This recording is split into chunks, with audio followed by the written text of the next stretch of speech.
What's up, y'all? Reggie here with another installment for the Utopian project. Let's go ahead and jump into narcissism while I still got a little bit of sunlight left.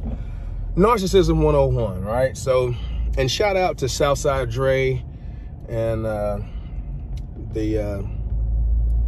Man Cave podcast. You know, Dre made a post about narcissism a few days ago, and I mentioned, I made a comment and I was like, obviously, as much as I talk about it on my page, I've been like, this is obviously on my, on my list of video topics.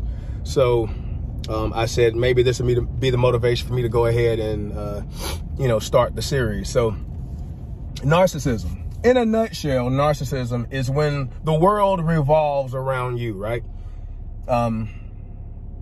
You are the sun upon which everything else orbits around you. All right, that's the nutshell. So, and it's always interesting when I can, terms like this, narcissism comes from, as far as I understand it, the Greek mythology of Narcissus, who was a man who was walking past a pool of water or a lake or whatever, and saw his reflection and was like, holy crap, went to look and was like, holy crap, I'm divine looking. This person was amazed at their beauty.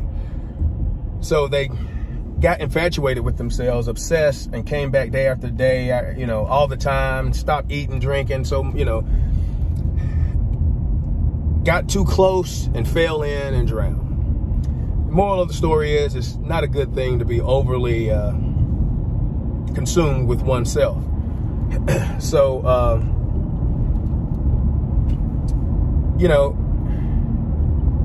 that's the kind of the root of the term narcissist, right? It comes from narcissist, narcissism, etc., right? So I think when most people hear this term, first off, let me say this too. A lot of people are saying that this term is getting used too much. And people are throwing this term around, blah, blah, blah. I think it's not getting used enough. And I just think it's just like coercion. It's one of those terms people need to become familiar with and use it even more. And if you think that a person is using it incorrectly, then simply explain why. I haven't seen anybody do that. But anyway, to me and my understanding, there's really two forms of narcissism. Because a lot of people, when they hear narcissism, they think about it from the typical standpoint, which is grandiose, overt narcissism, which is a person thinks that they are the best thing since sliced bread. They don't stink. They're the best looking. They have the best ideas. They have the best business ideas. They write the best. They rap the best. They sing the best. Their house is the best. Their life is the best. Blah, blah, blah, blah, blah. Anything contrary to that is an attack, etc., etc. And that's the typical, that's grandiose, that's overt narcissism. Overt meaning out in the open, obvious, etc., right?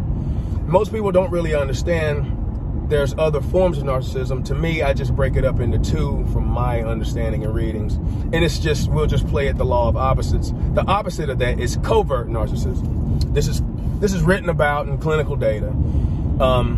It's not just a term that people come up with, right?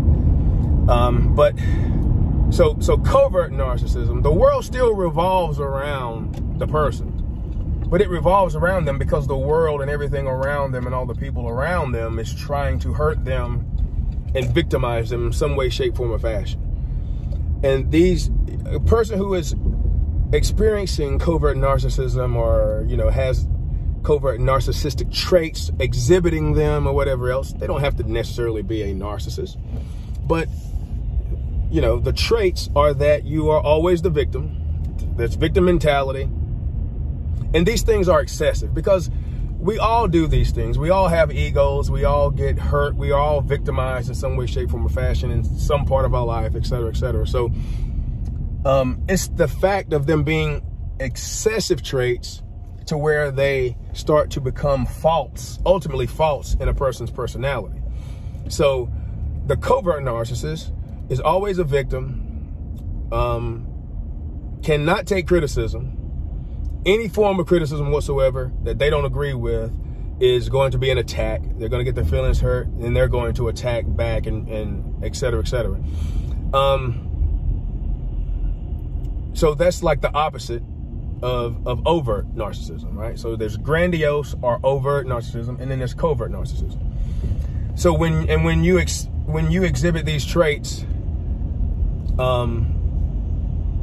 often and to an extreme, you can be diagnosed with NPD, which is narcissistic personality disorder. It's a real thing. It's a clinical thing. Now, just like I don't need to be a doctor, I don't have to be a doctor or a biologist to say that guy has a chronic cough problem or a chronic lung problem. If you see a person and they're coughing every 5 minutes or whatnot, right? You don't need to be a doctor. You don't have to call it a diagnosis, but you can certainly call it something that would be another word besides he's coughing a lot. And if it's true, then it's true. So, don't be afraid to talk about these things, and don't be afraid to flesh them out. Now, again, there are certain parts of especially grandiose narcissism, or certain parts of the traits that are beneficial for people. Like I said before, you know, we have all been there. We all have egos. We all get our feelings hurt, et cetera, et cetera. And narcissistic traits help people strive because it's an extension of the ego. And that's the part of you that helps you strive to single yourself out and be an individual. And that makes you strive to be great in whatever it is that you're doing, et cetera, et cetera. So a lot of times there's a thin line between that and arrogance. So it's, between confidence, arrogance, and narcissism, there's, various shades of gray or whatnot. So, and we all exhibit these traits from time to time. So it's nothing to, try to say that you're better than someone else or something like that. But again, it's the amount, the excessiveness and what it does for your personality traits. So, I think as an intro, I'm going to get ready to end the video. But another thing I want to bring up is that being a black person my whole life, I started understanding that the powers that be, the machine and the media, et cetera, want us, especially in the black community, to become narcissists or exhibit a lot of narcissistic tendencies and personalities, because it's easier to manipulate people when they're emotional.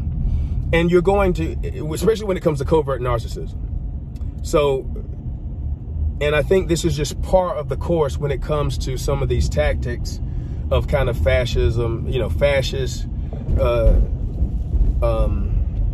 and Marxist tactics. When you're trying to make them happen, you end up with people that are at least exhibiting traits of covert narcissism. Now, whether these people intend for it to be that way or speak of it that way is another thing. But again, the outcome is what matters. And you can just look around and see this all day.